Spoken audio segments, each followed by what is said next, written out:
प्रचार प्रसार किया जाता है। एक बार उत्तानपाद अपने पलंग पर बैठे हुए थे। उसी समय ध्रुव जी आए।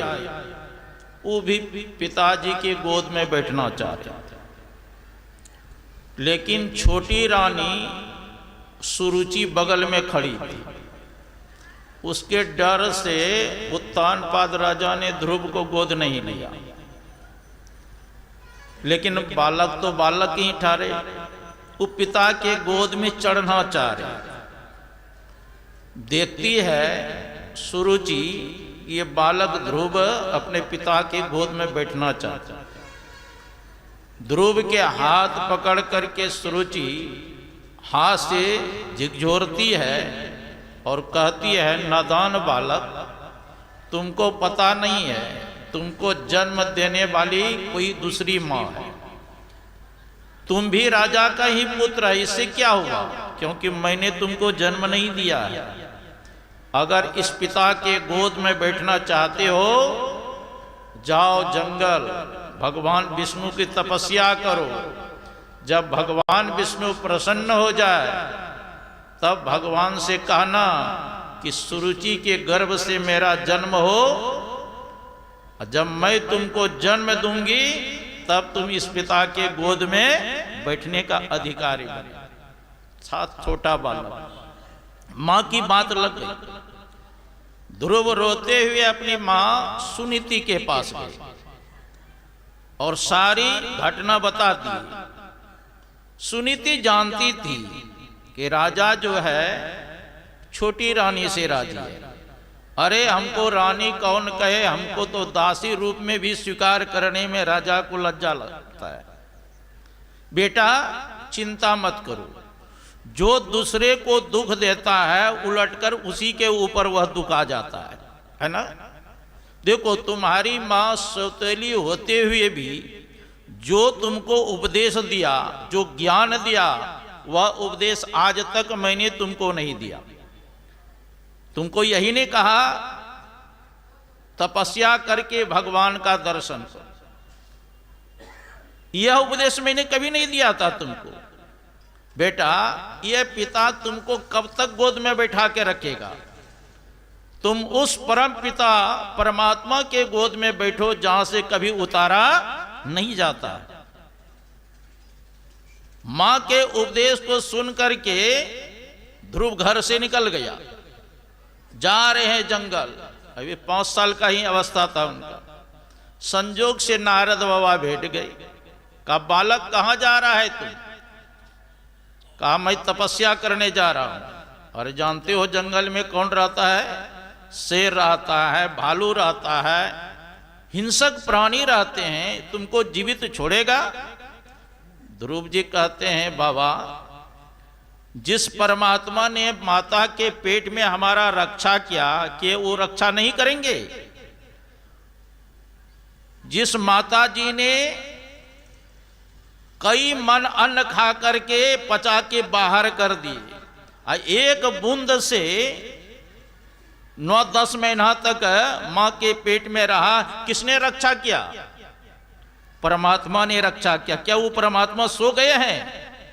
रन बन व्याधि विपत्ति में वृथा डरहु जन को, जो सह जननी जठर सो प्रभु गयो कि सोए। नारद जी समझ गए ये बालक है, लेकिन बड़े संस्कारी बालक है। का कहते हो तो ठीक, लेकिन बेगर युक्ति से मुक्ति नहीं मिलती है। कहा बाबा ये बात तो दुरुस्त है। तो युक्ति हम किससे सीखेंगे? आप ही हमको युक्ति बता दीजिए। तो नारद जी ने उनको 3 प्रकार के पहले प्राणायाम बताया। रेचक, पूरक, कुंभक का श्वास को खींचना, रोकना और धीरे धीरे श्वास को छोड़ना, और इस मंत्र का जप करना, ओम नमो भगवते वासुदेवाय। उसको मंत्र बता दिया। का इस मंत्र के जप करना, भगवान का ध्यान करना। और नारद जी कह करके चले गए।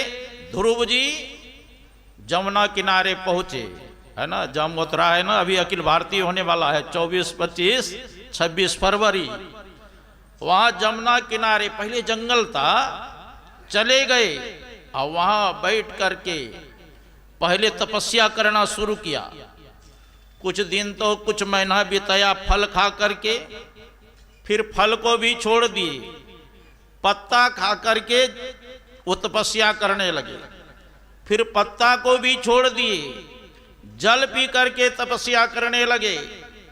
फिर अंत में जल को भी छोड़ दिए और वायु पी करके तपस्या करने लगे। और अंत में ध्रुव जी ने वायु को भी रोक दिए। अब ध्रुव जी ने जब वायु को रोक दिए, जितने चराचर प्राणी थे, देवी देवता, सबका श्वास रुक गए। सब व्याकुल होकर के भगवान विष्णु के पास गए। कहा प्रभु, आज तक ऐसा तपस्वी मैंने नहीं देखा था, हम लोगों का तो श्वास लेना मुश्किल हो गया, बंद हो गया। प्रभु का घबराओ नहीं, मेरा छोटा सा भक्त है, वह मेरे ध्यान में मस्त हो गए हैं, उन्होंने प्राण वायु को रोक लिया है, इसलिए चराचर प्राणी का प्राण वायु रुक गया। मैं जाता हूं, उसको तपस्या से निवृत्त करता हूं। भगवान विष्णु गरुड़ पर सवार होकर के गए और वह ध्यान मस्त है, उसको बाहरी चेतना नहीं है। ध्रुव को जिस रूप का ध्यान कर रहे थे ध्रुव, उसके अंतःकरण से भगवान अंतर ध्यान हो गए। अब ध्रुव छटपटा करके उठे तो देखते हैं भगवान विष्णु गरुड़ पर सवार है। ध्रुव जी साष्टांग दंडवत प्रणाम करते हैं। अब भगवान की स्तुति करना चाहते हैं, लेकिन ध्रुव जी न तो मां से पूछे कि भगवान प्रकट हो जाए तो कैसे स्तुति किया जाए, यह तो पूछा नहीं। और न तो मैं कभी कॉलेज स्कूल गया हूं, कैसी स्तुति किया जाए भगवान की। अंत में भगवान तो सबके अंतःकरण में रहते हैं ना, उस सबके मन के बात को जान गए, ध्रुव के संकल्प को भी जान गए। भगवान ने क्या किया, अपना शंख ध्रुव जी के कपोल में, गाल में सटा दी। जो सुषुप्त चेतना थी वह जागृत हो गए। और ध्रुव जी कहते हैं, यो अंतः प्रविश मम वाच ममाम प्रसुप्ताम संजीव अत्य अखिल शक्ति धरा सो धामना अन्यांश हस्चरण श्रवणत्व गादिन प्राणान नमो भगवते पुरुषाय तुभ्यम। जो सबके अंतःकरण में वास करते हैं, जो सबके चेतना को जागृत करते हैं, ऐसे प्रभु जो घट घट में वास करने वाला है, मैं उसको नमस्कार करता हूं। भगवान विष्णु कहते हैं, ध्रुव जो इच्छा है वरदान हमसे मांग लो। ध्रुव कहते हैं, प्रभु मैंने कभी वरदान मांगा नहीं, आपको जो अच्छा लगे वह दीजिए वरदान। भगवान कहते हैं, मैं तुम्हारे संकल्प को जानता हूं, तुम उस पद को प्राप्त करना चाहते हो जिस पद को आज तक तुम्हारे बाप दादा ने प्राप्त नहीं किया। लो मैं वह अटल ध्रुव लोक देता हूं, लेकिन मेरी स्वेच्छा के लिए तुम घर जाओ और 36,000 वर्ष तक राज करो और अंत में मुझको ही प्राप्त करोगे। यह कहकर के भगवान अंतर ध्यान हो गए। अब ध्रुव जी घर के तरफ चल दिए। अब उनके पिता जिसने गोद में नहीं लिया, देखो भगवान जिसके ऊपर प्रसन्न हो जाते हैं ना, दुश्मन भी मित्र बन जाते हैं। अब उत्तानपाद रानी के सहित ब्राह्मणों को लेकर के ध्रुव की अगवानी के लिए जाते हैं। ध्रुव को राज्य में ले आए और देखा कि बुढ़ापा आ गया। राजा उत्तानपाद चले गए तपस्या करने के लिए। ध्रुव जी ने 36,000 वर्ष तक राज किए। अंत में ध्रुव जी ने भी अपने पुत्र को राजगद्दी देकर के तपस्या करने चले गए बद्रिका आश्रम, जहां अलकनंदा गंगा जी है, नर नारायण भगवान जहां तपस्या किए थे। जिस ध्रुव जी ने 6 महीना में भगवान का दर्शन किए थे, वहां उसको 6 साल लगा, है ना, क्योंकि घर गृहस्थी में रहे, प्रपंच में रहे, संस्कार तो कुछ खींच ही लेता है ना।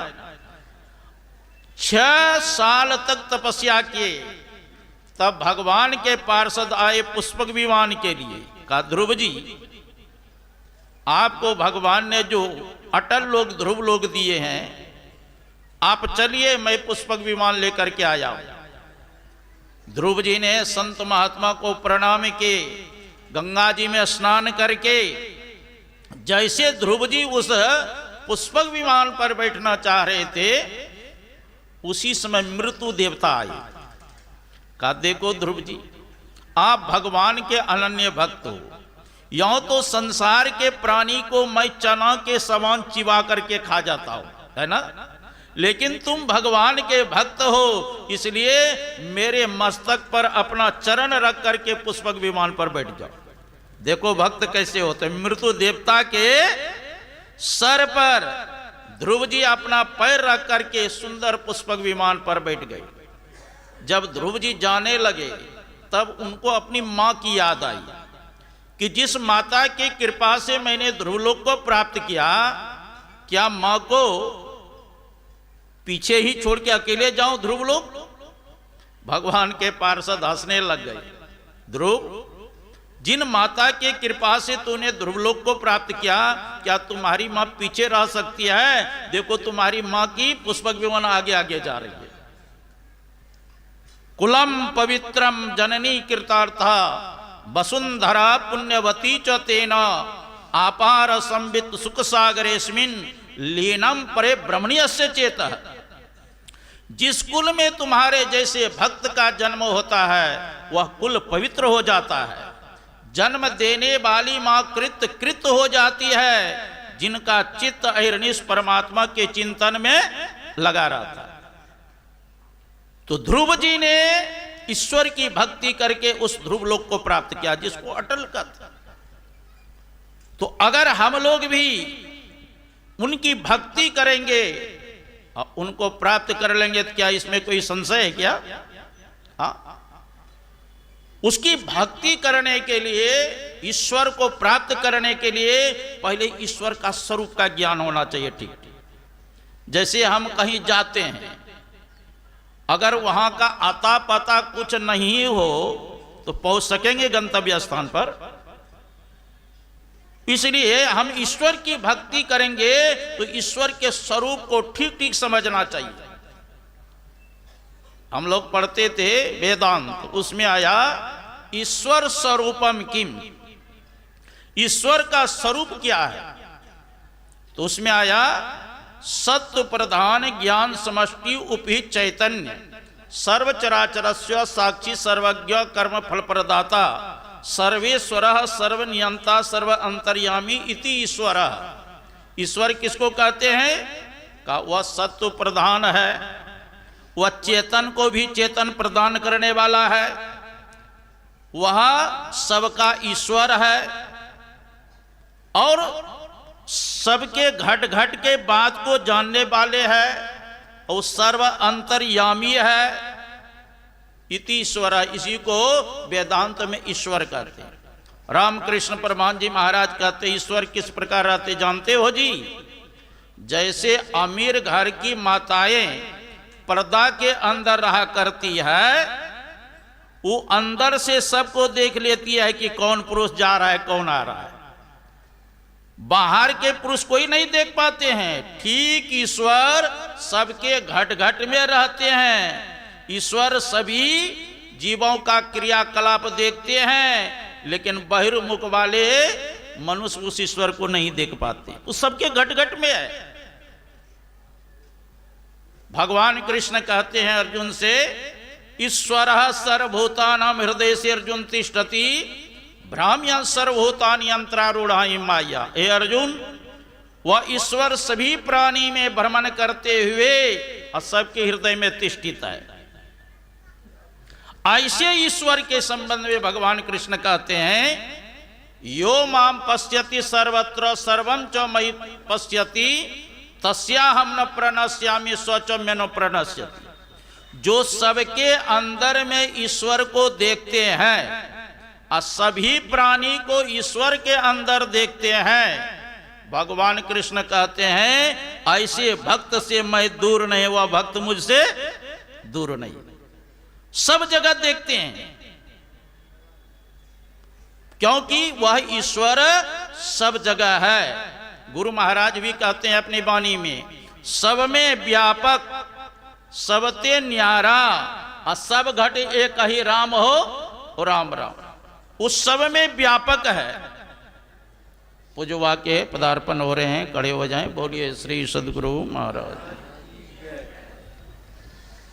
श्री सद्गुरु महाराज की जय।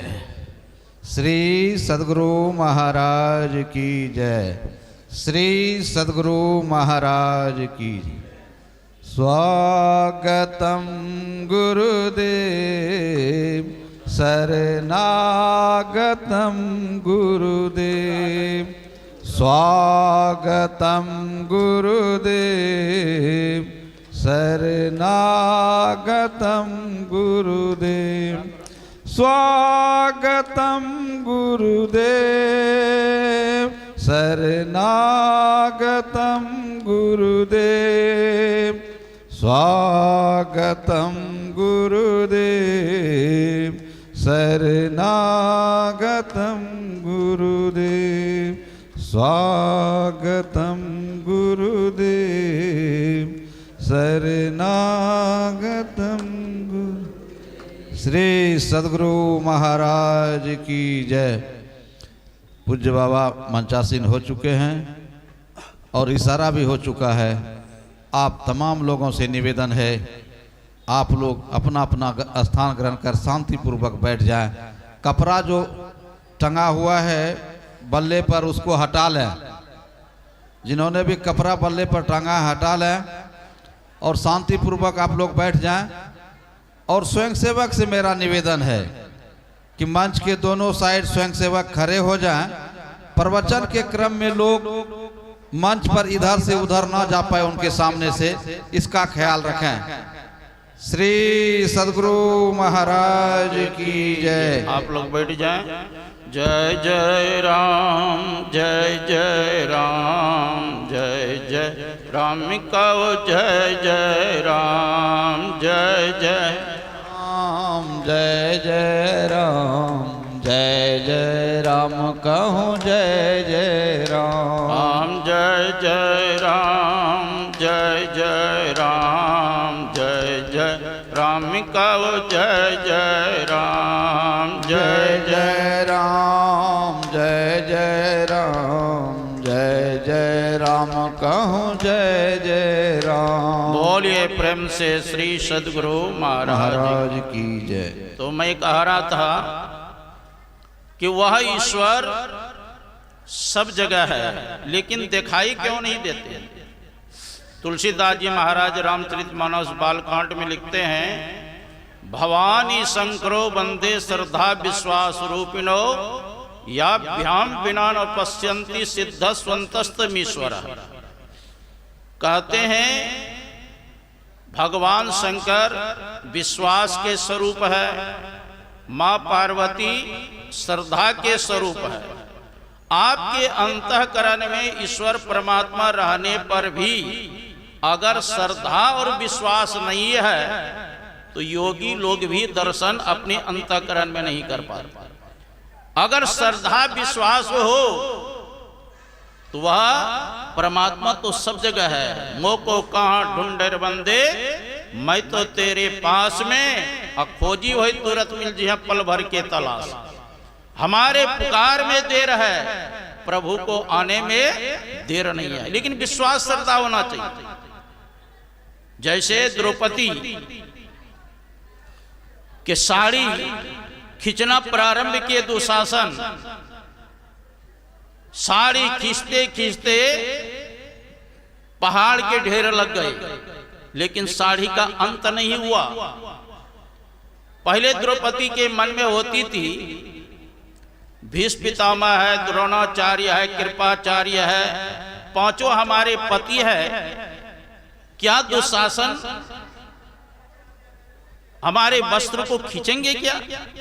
लेकिन देखा कोई भी सहारा सहायता करने वाला नहीं है। तो द्रौपदी पुकार करती है, दुख हरो द्वारिका नाथ शरण में तेरी, बिन काज आज महाराज लाज गई मेरी। दुशासन वंश कुठार महादुखदाई, अब पकड़त मेरी चीर लाज नहीं आई। पांचों पति बैठे मौन कौन गति होई, ले नंद नंदन के नाम द्रौपदी रोई। करी करी बिलाप संताप सभा में टेरी, दुख हरो द्वारिका नाथ शरण में तेरी। कवि ने लिखा, साड़ी बीच नारी है कि नारी ही की साड़ी है कि साड़ी ही की नारी है। अर्थात द्रौपदी से साड़ी बनी हुई थी कि साड़ी से द्रौपदी बनी हुई थी। साड़ी का अंत नहीं हुआ। दुशासन मूर्छित होके गिर गए, लेकिन साड़ी का अंत नहीं हुआ, उसकी लज्जा बच गई। युधिष्ठिर जी महाराज राजगद्दी पर बैठ गए। तब एक दिन द्रौपदी भगवान कृष्ण से उल्हाना देती है, का केशव प्रभु आपने मेरी लज्जा तो अवश्य बचाई, लेकिन साड़ी की फज्जती हो गई तब आपने लज्जा बचाई। तो भगवान कृष्ण ने पूछा, इसमें किसकी गलती है? द्रौपदी कहती है, सारा के सारा गलती आपकी है। जब दुशासन ने साड़ी खींचना प्रारंभ किया और मैंने आपको पुकार की तो शीघ्र आ जाना चाहिए, विलंब क्यों किया? तो भगवान कृष्ण कहते हैं, देखो द्रौपदी, अपनी गलती अगर पहाड़ के समान हो तो मनुष्य उसको सुई के नोक के बराबर भी नहीं समझते, और दूसरी की गलती सुई के नोक के बराबर हो उसको पहाड़ के समान समझते हैं। बताओ तू क्या कह करके पुकार कर रही थी? दुख हरो द्वारिका नाथ शरण में तेरी। तो दिल्ली से हमको द्वारकापुरी जाना पड़ा, और द्वारकापुरी से दिल्ली आने में लेट लगेगा कि नहीं लगेगा? जब तूने कहा हृदय से मेरे हृदय में विराजमान हो रक्षा करो, तो मोको कहा ढूंढे बंदे में तो तेरे पास में, आ खोजी हुई तुरंत मिल जाए पल भर की तलाश। जिस मंत्र के हम आप जप करते हैं उस मंत्र में ही इष्ट व्यापक है, कहीं से आना जाना पड़ेगा क्या? वो तो समान रूप से व्यापक है। गुरु महाराज कहते सब में व्यापक, सबते न्यारा, सब घट एक ही राम हो राम। कैसे? मेहंदी में लाली, घी दूध में, अब फूल में बास समान हो राम राम। जैसे मेहंदी में लाली छिपी हुई है और दूध में घृत छिपा हुआ। शास्त्र में दिया है, तिलेषु तैलम ददनहि व सर्पी, रापस्वत स्वर्णेषु चाग्नि, एवं आत्मा आत्मने गृहतेषु। क्या कहते? जैसे तिल में तेल छिपा हुआ है, दही में घृत छिपा हुआ है, काष्ठ में अग्नि छिपी हुई है, जैसे स्रोत्र में जल छिपा हुआ है, का उसी प्रकार वह परमपिता परमात्मा पूरे विश्व ब्रह्मांड में छिपी हुई। संत कबीर साहब चार राम की चर्चा की। एक राम दशरथ घर डोले, एक राम सब घट घट में बोले, एक राम का सकल पसारा, एक राम है सब ते न्यारा। प्रश्न क्या गया? कौन राम दशरथ घर डोले, कौन राम सब घट घट में बोले, कौन राम का सकल पसारा, कौन राम है सब ते न्यारा? तो संत कबीर साहब कहते हैं, सगुन राम दशरथ घर डोले, जीव राम सब घट घट में बोले, निर्गुण राम का सकल पसारा, अब ब्रह्म राम है सब ते न्यारा। देखो जी, जिनको आत्मज्ञान हो जाता है वह सगुण राम में भी ब्रह्म का दर्शन करते हैं, जीव राम के अंदर भी ब्रह्म का दर्शन करते हैं, निर्गुण राम के अंदर भी ब्रह्म का दर्शन करते हैं। ब्रह्म तो ब्रह्म ही उपनिषद में है, ब्रह्म वेदमृतम प्रस्ताद ब्रह्म पश्चात दक्षिण तश्चोत्तरेण अधश्चोर्ध्वं च प्रसृतम ब्रह्म वेदम विश्वविदम वरिष्ठम।